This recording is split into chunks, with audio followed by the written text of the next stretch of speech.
Salut cher trader, salut à toi qui regarde cette vidéo. J'espère que tu vas bien et je suis très heureux de vous retrouver encore sur cette vidéo pour que nous puissions partager une nouvelle stratégie sur le trading.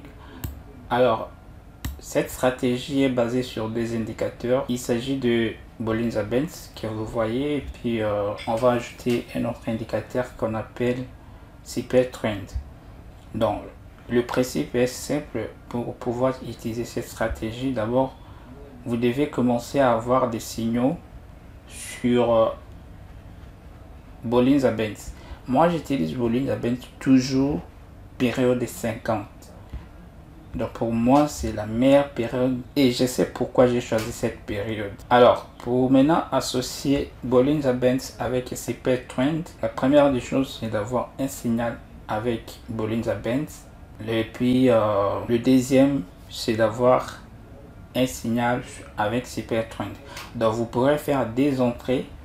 Quand vous avez un signal comme ça, vous achetez.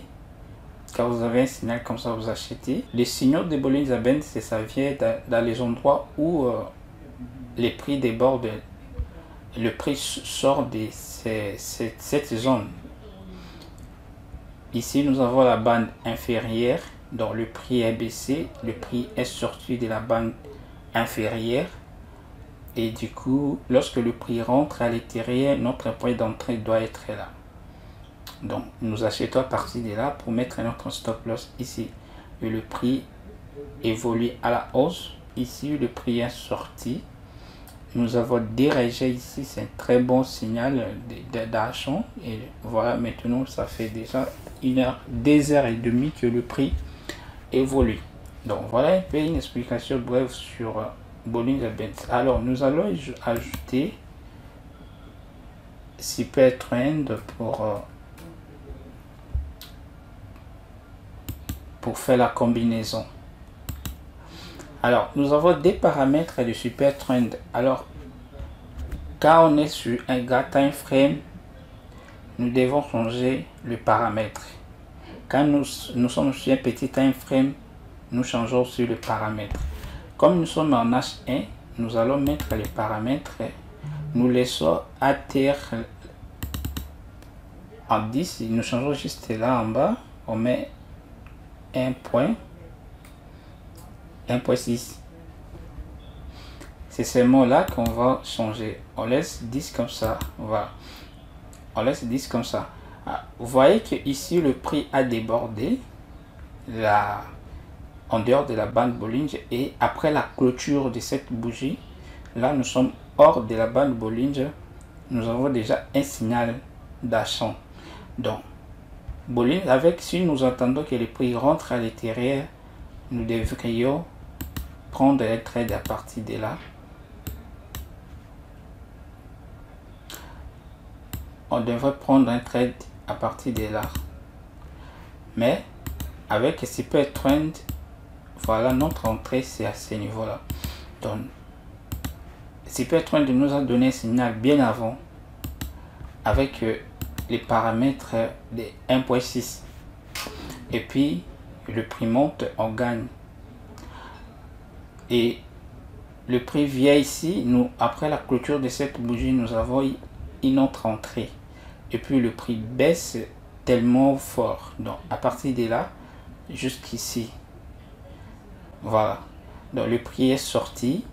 Ici il n'y a eu pas de signal, mais le signal ici a été invalidé à ce niveau là. Voilà, le signal a été invalidé à ce niveau là. Voilà, ici on a gagné beaucoup de pips que vous ne pouvez pas imaginer. Et puis ici ça a donné un signal de vente mais qui n'a pas marché. Alors ce que moi je vous conseillerais d'abord, c'est une occasion pour vous expliquer ceci. Lorsque vous associez CPR Trend avec Bollinger Bands, évitez de prendre les signaux de vente dans la zone des bandes inférieures. Donc lorsque le prix est au-dessous, je dois d'abord changer la couleur. Je mets en rouge. Ça c'est la moyenne mobile période de 50. Donc lorsque le prix est au-dessous, ici nous sommes complètement à la tendance baissière. Et lorsque le prix vient toucher la bande inférieure, c'est la zone où le prix cherche comment rentrer à la hausse. Alors si on a un signal ici, un signal de vente, ça ne peut pas marcher.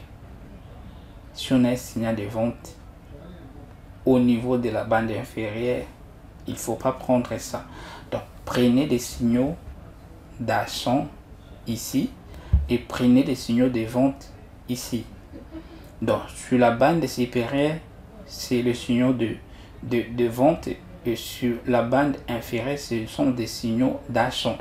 Alors ici ça n'a pas marché parce que là le prix était sur la bande inférieure. C'est pourquoi ce signal de vente n'a pas marché. Et du coup, nous avons eu un signal d'achat ici. Ça, c'est bon parce que nous sommes juste là au niveau de bande inférieure. Donc, nous achetons là. Notre stop loss doit être en dehors de la bande inférieure. Nous achetons là. Et puis, le prix monte, ça casse la bande supérieure. Et puis, le prix rentre à l'intérieur. Et ça casse la bande inférieure, ça rentre à l'intérieur. Du coup, Super Trend nous donne un signal de vente. Donc nous vendons là, notre stop loss doit juste être au-dessus là. Voilà, hors de la bande supérieure.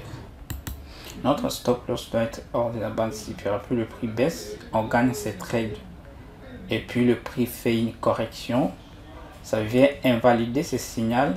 Et puis ça donne un signal d'achat qui est en court terme. C'est environ quinzaine de pips ou vingtaine. Donc après, le prix fait un retournement aussi. Mais le prix est allé jusqu'à tester. La bande supérieure, c'est déjà bon. Et le prix rentre. Et dès que ça casse ici, on vient d'avoir un signal de vente. Donc comme le prix déjà avait touché la bande supérieure, et ça vient ici, on a un signal de vente. Donc c'est un bon signal. Donc on doit prendre notre trade là et puis on met notre stop loss juste à ce niveau là et puis on va gagner tous ces mouvements baissiers.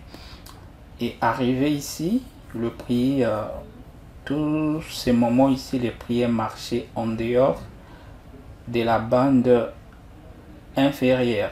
Ici nous avons eu des rejets et après le prix est rentré à l'intérieur. Après la clôture de cette bougie, nous avons eu un signal d'achat. Donc là déjà le signal, c'est un bon signal et ça monte bien. Voilà, il y a déjà 3 bougies parce que le signal a été donné après la clôture de cette bougie. Et là on a déjà des bougies dans des heures du temps déjà des hausses. Donc ça, le signal ici va donner un peu beaucoup de pips. Alors, on change les time frames, on rentre en M30, d'abord M45. Ici en M45, vous voyez, nous avons eu un signal là d'achat qui a bien marché. Ici, un signal de vente qui a bien marché. Ici, un signal d'achat qui a bien marché. Ici, un signal de vente qui a bien marché. Et là, un signal d'achat en cours. Un signal d'achat en cours. Déjà, le prix, comme le prix avait débordé ici, et on a un signal là. Donc, c'est un bon signal. Alors, regardez ici, on avait un signal d'achat ici. Le prix est monté jusque là, jusqu'à la bande supérieure. Et puis, on a eu un signal de vente qui a bien tellement marché. Et ici ça n'a pas marché, ça n'a pas marché ici parce que les prix après ici le prix avait fait des mouvements, des corrections ici et puis le prix n'a pas évolué. Ce signal d'achat a été invalidé et puis il y a eu un signal de vente. Ici on ne pourrait pas vendre parce qu'on est sur la bande inférieure, parce que si tu vends ici tu vas perdre. Et du coup, ça n'a pas aussi marché et on a eu un bon signal d'achat qui a marché. Donc, avec le paramètre de 1.6, si vous travaillez en M15, plutôt, vous travaillez en M30, en 30 minutes, en 45 minutes, le signal marche parfaitement très bien. Ici également, vous voyez, donc il n'y a rien à expliquer. Là, nous sommes en 30 minutes. Le signal est court, ça marche très bien. Le signal a été donné à partir de là, ça marche très bien. Ici, le signal a très bien marché. Ici aussi, le signal a très bien marché. Le signal ici a très bien marché. Le signal aussi très bien marché. Donc, avec les paramètres de M1.6, donc en M30, on a tellement de très bons signaux. Donc, presque tous les signaux sur le 100%, on peut dire 98% des signaux marchent très bien. Voilà. Donc, surtout si on a un signal pareil, voilà que le prix a débordé ici. Et du coup, déjà en dehors de la bande Bollinger, nous avons un signal d'achat.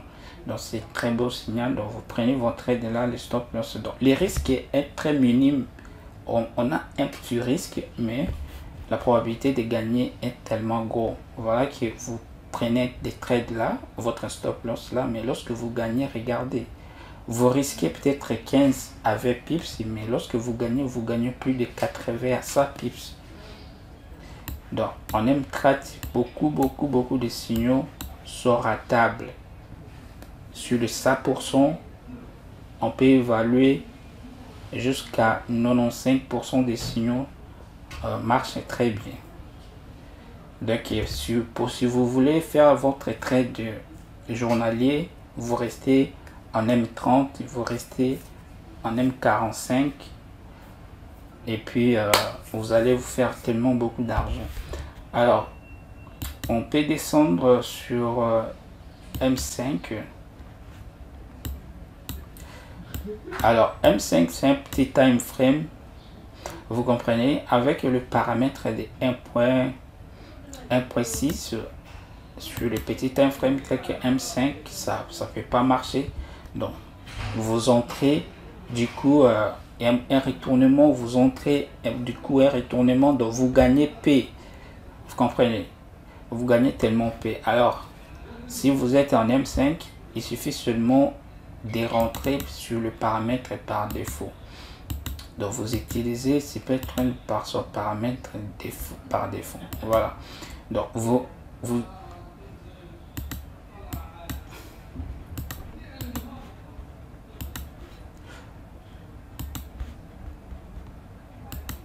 donc à partir de M15, vous utilisez les paramètres par défaut. Vous aurez votre signal d'entrée à partir de là et vous bénéficiez de ça. Et puis le marché baisse, vous aurez encore un point d'entrée là qui fait la correction, puis le signal continue. Ici le signal a tellement parfaitement marché, ici aussi ça a marché, ici H1 qui n'a pas marché parce que là le signal a été donné juste sur la bande supérieure. Ici le signal a très bien marché, ici également le signal a très bien marché. Donc à partir de M15, M5, utilisez les paramètres par défaut. Utilisez les paramètres par défaut. Nous sommes en M15 avec le paramètre par défaut. Le signal a été donné là. On achète. Le signal a très bien marché. Ici, le signal de vente a été donné qui n'a pas marché. Ça a changé un court signal. Ici, nous avons eu un signal de vente qui a parfaitement marché. Nous avons eu encore un signal d'achat ici qui a marché. Nous avons eu un signal de vente ici qui a parfaitement marché. Ici, nous avons eu un signal d'achat qui a parfaitement marché. À partir de M15,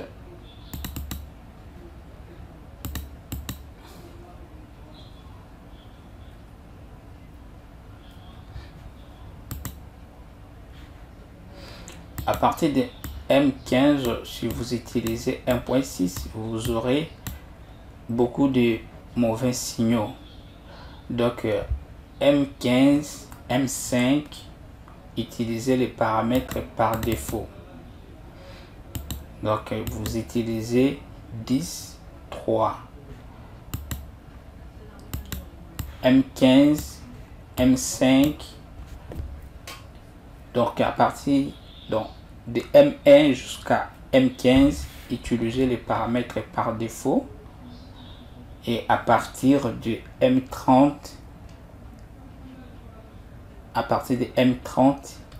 au-delà, vous utilisez 1.6. Vous comprenez?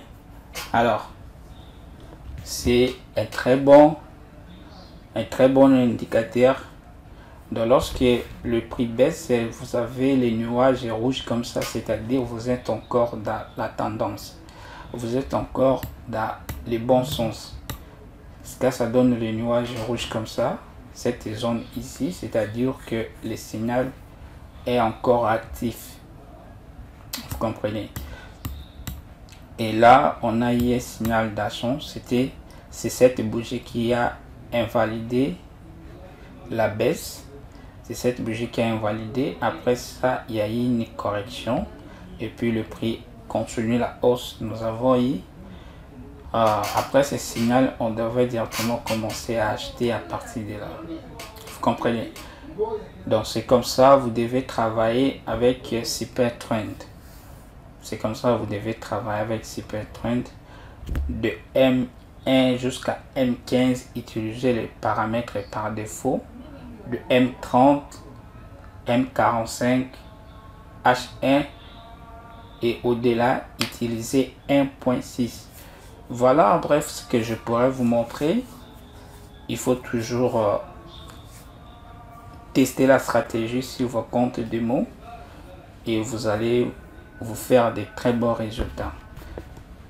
Merci de regarder la vidéo et si vous n'êtes pas encore abonné, abonnez-vous pour bénéficier de nos prochaines vidéos. Donc lorsque vous vous abonnez, appuyez la cloche de notification pour recevoir des notifications lorsque je vais ajouter de nouvelles vidéos.